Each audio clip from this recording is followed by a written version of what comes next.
Assalamualaikum warahmatullahi wabarakatuh. Selamat pagi anak-anak, bagaimana kabar kalian? Waalaikumsalam Halo, warahmatullahi wabarakatuh. Selamat pagi, Bu. Alhamdulillah. Baik. Alhamdulillah kalau semuanya sehat ya. Sebelum memulai pembelajaran, sebaiknya kita berdoa terlebih dahulu. Ketua kelas bisa dipimpin doa?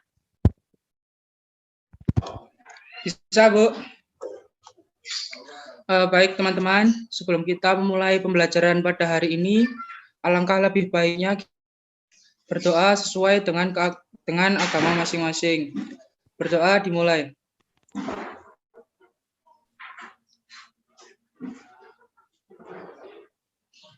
Berdoa selesai. Baik, terima kasih. Sebelum melanjutkan pembelajaran, saya akan mempresentasi kalian terlebih dahulu ya. Yang pertama, Piano P1 Sophia. Hadir, Bu. Syahrul Arifin. Hadir, Bu. Sri Dewi Ayu Seva. Hadir, Bu. Wulan Indah Sundari. Hadir, Bu. Oksana Jayawardani. Hadir, Bu. Ita Fitria. Hadir, Bu. Baik, semuanya hadir ya, tidak ada yang absen. Di pertemuan sebelumnya kita sudah membahas teks eksposisi. Nah, dari kalian apakah ada yang ingat apa itu teks eksposisi? Saya, Bu. Ya, silahkan. Ya, jadi eksposisi itu adalah teks yang berisi gagasan atau pendapat. Ya, bagus. Sekarang apakah ada yang ingat struktur teks eksposisi? Saya, Bu. Ya, Struktur teks eksposisi terdiri dari tesis, argumentasi, dan penegasan ulang, Bu. ya, jawabannya benar. Berhubung kalian sudah belajar dan memahami teks eksposisi, sekarang kita akan belajar mengenai teks ceramah. Berdasarkan KD 3.6, yaitu menganalisis isi, struktur, dan kebahasaan teks ceramah dengan indeks pencapaian kompetensi, yaitu menggali isi, struktur, dan kebahasaan dalam ceramah. Dan yang kedua, menyusun kembali teks ceramah dengan memperhatikan isi, tujuan, kebahasaan, dan struktur. Nah, tujuan pembelajaran pada pertemuan kali ini yaitu supaya kalian mampu menganalisis isi, struktur, dan kebahasaan yang ada dalam teks ceramah. Nah, semuanya pasti sudah pernah mendengarkan ceramah, bukan? Kira-kira teks ceramah itu apa? Saya, Bu, izin menjawab. Jadi, Ya. ceramah itu semacam pidato, tapi biasanya berisi tentang agama. Ya, kurang lebih seperti itu. Tapi teks ceramah itu biasanya tidak berisi tentang keagamaan saja ya. Ceramah ini sifatnya lebih umum dan bisa berisi di segala hal bidang. Nah, manfaat dari belajar teks ceramah ini, kita akan menambah relasi dengan banyak orang, memberikan motivasi dan semangat, serta mengamalkan dan juga berbagi ilmu dengan orang lain. Wah, manfaatnya banyak sekali ya anak-anak. Nah, setelah menyimak dan memahami apa itu teks ceramah, nanti kalian akan mencoba praktik membuat teks ceramah dan dipresentasikan. Memang pertemuan kali ini banyak kegiatan prakteknya ya, tetapi kalau kalian menyimak dengan bersungguh-sungguh, nanti kalian bisa membuat teks ceramah dengan benar kok. Nah, sebelum saya memaparkan materi, simak terlebih dahulu video yang sudah saya kirimkan di WhatsApp grup ya. Baik, menurut kalian ceramah di video tadi bagaimana? Apakah ada yang mau memberi tanggapan? Saya, Bu. Ya, silahkan. Bahasa dalam ceramah tadi mudah dipahami. Ya, ada lagi? Saya, Bu. Ya, silahkan. Materi dalam ceramah tadi bagus. Selain itu, intonasi dan vokal dari penceramah sudah tepat. Seperti itu, Bu. Baik, ternyata kalian sudah menyimak video tadi dengan hikmat ya. Sekarang saya akan share materi mengenai teks ceramah. Sebentar. Baik. Kita langsung mulai teks ceramah. Kita mulai dari pengertian terlebih dahulu. Ceramah adalah jenis komunikasi di depan umum yang berisi penyampaian suatu informasi, pengetahuan, dan sebagainya.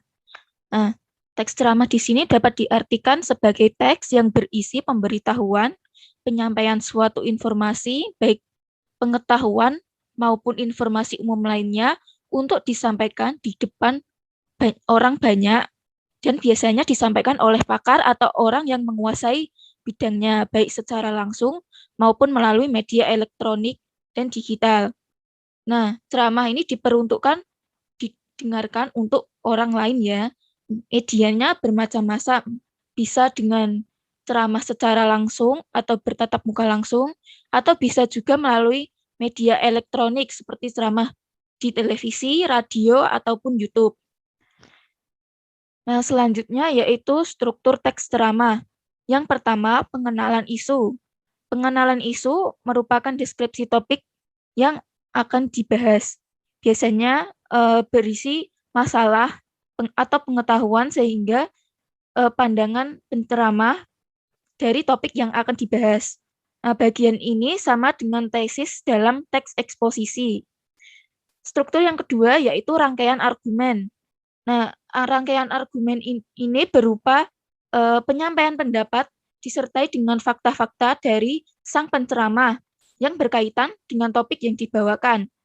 Bagian ini biasanya dikemukakan pula berbagai fakta dan data yang diperkuat dengan argumen-argumen. Struktur teks yang terakhir yaitu penutup atau penegasan kembali atas pernyataan-pernyataan sebelumnya. Nah, hal ini bertujuan untuk memastikan ceramah tidak memberikan pemahaman yang keliru dari apa yang dimaksudkan. Selain itu, agar ceramah terkenang dan pendengarnya bisa terpengaruh untuk melakukan sesuatu. Yang selanjutnya yaitu kaidah kebahasaan teks ceramah. Yang pertama, memakai kata ganti orang pertama, tunggal, dan kata ganti orang kedua, jamak. Nah, kata ganti orang pertama tunggal ini contohnya saya, aku, kami. Sementara kata ganti orang kedua jamak, contohnya anak-anak, hadirin, bapak-bapak, ibu-ibu, kalian, saudara-saudara, dan masih banyak lagi. Kemudian yang kedua, menggunakan kata teknis atau peristilahan yang sesuai dengan topik yang dibahas.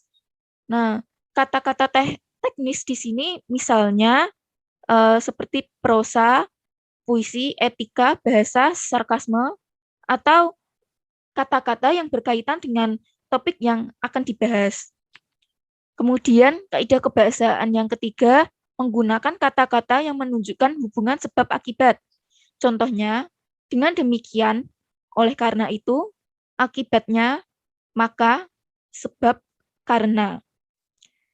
Kemudian kaidah kebahasaan yang terakhir, menggunakan kata-kata persuasif atau kata-kata ajakan. Seperti diharapkan, sebaiknya, hendaklah, perlu, harus, dan masih banyak lagi. Kemudian berikutnya, langkah-langkah menulis teks ceramah. Yang pertama, menentukan topik. Menentukan topik tentunya menjadi hal pertama yang harus dilakukan sebelum menulis teks ceramah. Nah, terkadang topik di dalam ceramah ini dapat dengan tidak sengaja, misalnya saat kita membaca teks berita dan mendapatkan kabar yang sedang hangat dibicarakan. Nah, namun topik tersebut harus tetap ditentukan dan diolah menjadi teks ceramah yang bagus. Topik di sini tidak hanya tren saja ya, Misalnya contoh topiknya dapat berupa berhubungan dengan keterampilan, keahlian, hobi, pengalaman pribadi, dan masih banyak lagi. Kemudian langkah yang kedua, merumuskan tujuan ceramah. Nah, tujuan di sini ada dua, tujuan umum dan tujuan khusus. Tujuan umum meliputi ceramah informatif, ceramah persuasif, ceramah rekreatif, atau hiburan.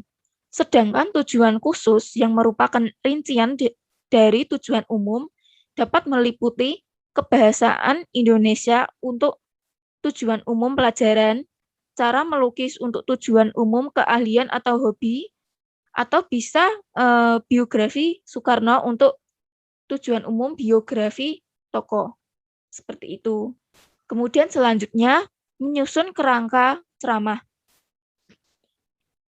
Nah, dalam membuat kerangka ceramah ada beberapa hal yang harus diperhatikan.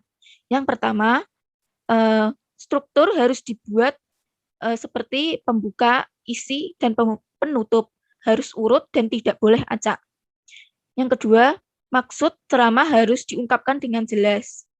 Yang ketiga, pastikan setiap bagian kerangka hanya memiliki satu gagasan pokok.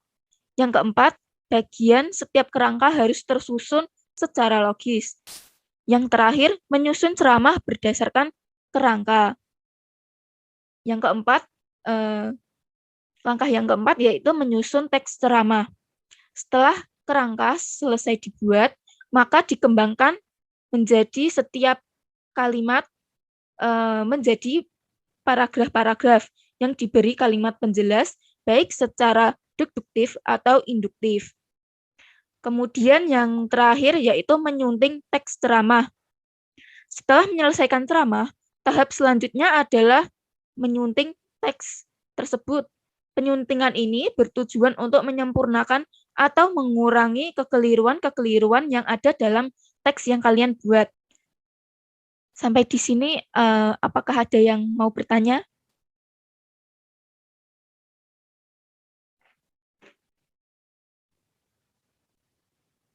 Saya izin bertanya, Bu. Ya, silahkan. Perbedaan teks ceramah dengan khotbah itu apa ya, Bu? Ya, jadi ceramah itu tujuannya menyampaikan informasi tentang isu tertentu yang tujuannya memberikan nasihat kepada pendengarnya. Sedangkan khotbah yaitu pembicaraan yang berisi ajakan dalam hal keagamaan untuk memperkuat iman. Seperti itu. Ada lagi yang mau bertanya? Izin bertanya, Bu. Ya, silahkan. Ceramah yang baik itu seperti apa ya, Bu? Terima kasih. Ya, bagus sekali pertanyaannya. Jadi, ceramah yang baik itu ceramah yang berisi fakta sesuai apa yang terjadi dalam kehidupan. Nah, ceramah yang baik itu adalah ceramah yang isinya mengajak orang untuk melakukan hal-hal positif. Seperti itu. Ada lagi yang mau bertanya?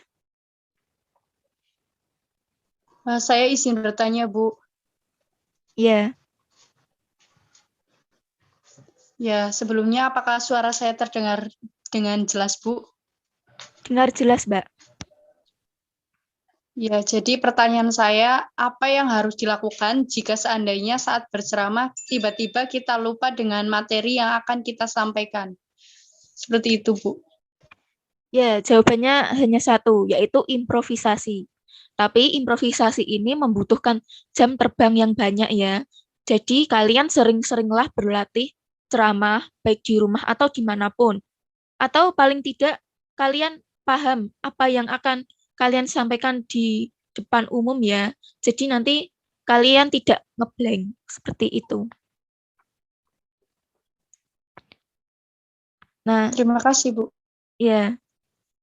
Nah, selanjutnya di sini ada contoh teks ceramah.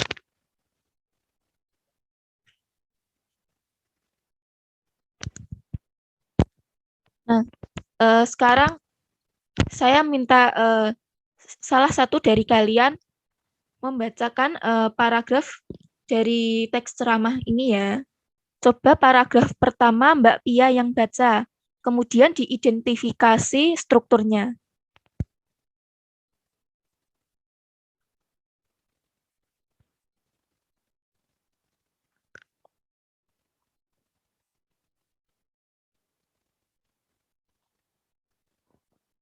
Sepertinya terputus ya sinyalnya. Kalau begitu Mbak Sheva, paragraf pertama tolong dibaca. Pemilihan kata-kata oleh masyarakat akhir-akhir ini cenderung semakin menurun kesantunannya dibandingkan dengan zaman saya dahulu ketika kanak-kanak. Hal tersebut tampak pada ungkapan-ungkapan banyak kalangan dalam menyatakan pendapat dan perasaan-perasaannya, seperti ketika berdemonstrasi ataupun rapat-rapat umum. Kata-kata mereka kasar atau sarkastis, menyerang, dan tentu saja hal itu sangat menggores hati yang menerimanya. Jadi, paragraf pertama ini termasuk ke struktur pengenalan isu, Bu. Terima kasih. Ya, benar sekali. Selanjutnya, paragraf kedua, Mbak Wulan bisa dibaca. Baik, Bu. Tema tersebut menunjukkan adanya penurunan standar moral, agama, dan tata nilai yang berlaku dalam masyarakat itu. Ketidaksantunan berkaitan pola dengan rendahnya penghayatan masyarakat terhadap budayanya sebab kesantunan berbahasa itu tidak hanya berkaitan dengan ketepatan dalam pemilihan kata ataupun kalimat. Ketentuan itu berkaitan pula dengan adat pergaulan yang berlaku dalam masyarakat itu. Paragraf kedua termasuk ke struktur rangkaian argumen, Bu. Ya, tepat. Ya. Kemudian paragraf yang terakhir, Mas Syahrul bisa dibacakan? Bisa, Bu Hana. Jadi, berbahasa santun seharusnya sudah menjadi suatu tradisi yang dimiliki oleh setiap orang sejak kecil. Anak perlu dibina dan dididik berbahasa santun. Apabila dibiarkan, tidak mustahil rasa kesantunan itu akan hilang, sehingga anak itu kemudian menjadi orang yang arogan, kasar, dan kering dari nilai-nilai etika dan agama. Tentu saja kondisi ini tidak diharapkan oleh orang tua dan masyarakat manapun. Di paragraf terakhir ini termasuk ke struktur, Bu.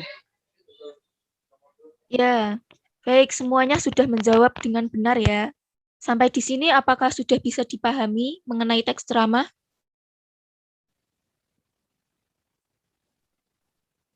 Sudah paham ya? Sudah, Bu. Ya, bagus. Baik. Nah, karena sudah mengidentifikasi strukturnya, sekarang saya akan membagi kalian menjadi beberapa kelompok. Ita, Pia, dan Oksa, kalian kelompok 1. Kemudian Siva, Syahrul, dan Wulan, kalian kelompok 2. Nah, tiap kelompok ini nanti membuat teks ceramah dengan tema bebas. Kemudian perwakilan dari masing-masing kelompok mempresentasikan teks ceramah dan mengidentifikasi kebahasaannya ya. Bisa dipahami? Siap, Bu, paham. Bu. Ya, bisa dimulai sekarang. Perwakilan dari kelompok 1 bisa dibacakan teks ceramahnya. Baik, Bu. Di sini saya akan membacakan teks ceramah dari hasil diskusi kelompok 1.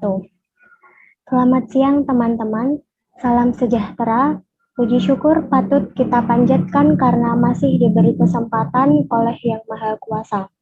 Terima kasih pula pada guru dan teman-teman sekalian yang telah memberi saya kesempatan untuk menyampaikan ceramah. Sebelumnya, izinkan saya bertanya. Apakah teman-teman pernah berbuat curang saat ulangan atau mencontek pekerjaan teman? Saya yakin cukup banyak. Hari ini saya akan berceramah mengenai perbuatan curang atau mencontek. Mencontek biasa kita lakukan saat tidak bisa mengerjakan soal ujian, saat kita tidak mengerjakan tugas, atau saat tugas yang diberikan oleh guru terlalu sulit menurut kita.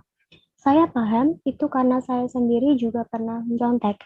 Namun, teman-teman, saya sadar mencontek adalah perbuatan yang tidak terpuji. Daripada bingung dan gugup saat ujian, ada baiknya kita mempersiapkan diri jauh-jauh hari. Kejujuran adalah nilai paling penting dalam kehidupan. Kira-kira itu saja yang dapat saya sampaikan. Semoga apa yang saya bagikan ini bermanfaat untuk teman-teman sekalian. Kaidah kebahasaan yang banyak digunakan dalam teks ceramah ini adalah memakai kata ganti orang tunggal dan orang kedua jamak. Contohnya saya, kita, teman-teman. Sekian presentasi dari kelompok 1. Terima kasih. Ya, terima kasih.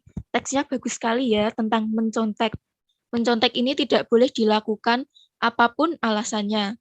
Lebih baik mendapatkan hasil berapapun asal diperoleh dari usaha sendiri. Nah, selanjutnya dari kelompok 2, silahkan bisa dipresentasikan. Ya, baik. Di sini saya kelompok 2 ingin mempresentasikannya. Pendidikan adalah hak seluruh rakyat Indonesia. Hal tersebut telah tertuang dalam Undang-Undang Dasar 1945 dan dikonkretkan lebih lanjut dalam Undang-Undang 20 tahun 2003. Mengenai sistem pendidikan nasional, hal itu berlaku bahkan dalam keadaan genting seperti sekarang. Pandemi adalah salah satu rintangannya yang harus mampu dilampaui oleh sistem pendidikan. Pandemi adalah salah satu rintangan yang harus dilampaui oleh sistem pendidikan yang telah dirancang tersebut. Maka saya kira sudah suatu kewajiban bagi kita semua untuk turut menyukseskan sistemnya. Bahkan dalam keadaan yang terbatas, kegiatan pembelajaran harus tetap dilaksanakan bagaimanapun caranya. Karena tanpa pendidikan yang berjalan, bangsa kita terancam mengalami gap generasi. Keadaan di mana satu generasi tertinggal pengetahuan dan kompetensinya akibat dari hak pendidikan yang tidak tersampaikan. Oleh karena itu, diharapkan kita semua turut berjuang bersama memperjuangkan hak pendidikan, baik dari sisi pendidik maupun Ananda sekalian sebagai pemilik hak tersebut. Sekian dari saya, terima kasih. Kaidah kebahasaan yang digunakan dalam teks ceramah ini yaitu antara lain menggunakan kata hubung, sebab, akibat, yaitu oleh, karena itu. Kemudian menggunakan kata persuasif, misalnya diharapkan kita semua turut berjuang bersama. Terima kasih Bu, itu yang saya diskusikan. Baik, sangat menginspirasi sekali ya isu yang dibawakan dari kelompok 2 ini. Hanya saja pembacaannya harus lebih bersemangat lagi dan vokalnya harus lebih jelas lagi ya. Selebihnya sudah bagus. Baik, apakah ada yang mau menyimpulkan pertemuan hari ini? Saya, Bu. Ya, silahkan. Jadi kesimpulan materi hari ini yaitu teks ceramah adalah teks yang berisi pemberitahuan, penyampaian suatu informasi, baik pengetahuan maupun informasi umum lainnya, untuk disampaikan di depan orang banyak. Struktur teks ceramah terdiri dari pengenalan isu, rangkaian argumentasi, dan penutup. Sedangkan kaidah kebahasaan dalam teks ceramah antara lain menggunakan kata ganti orang pertama tunggal atau kata ganti orang kedua jamak, menggunakan kata-kata hubungan sebab akibat, dan menggunakan kata-kata persuasif. Ada beberapa langkah dalam menyusun teks ceramah, yakni menentukan topik, merumuskan tujuan, kerangka teks, menyusun teks ceramah, dan penyuntingan. Sudah, Bu. Baik, terima kasih untuk Mbak Wulan dan anak-anak lainnya yang sudah berpartisipasi dalam pertemuan hari ini. Nah, jangan lupa kalian kerjakan latihan-latihan soal yang ada di buku paket, nanti di-scan dan dikirimkan ke WhatsApp group minggu depan ya. Baik, terima kasih sudah mengikuti pembelajaran hari ini. Kalian semua sudah cukup aktif, baik dalam menjawab atau mengungkapkan pendapat. Saya harap keaktifan kalian ini terus kalian pertahankan sampai akhir semester nanti. Sekian pada hari ini, kurang lebihnya saya mohon maaf. Wassalamualaikum warahmatullahi wabarakatuh.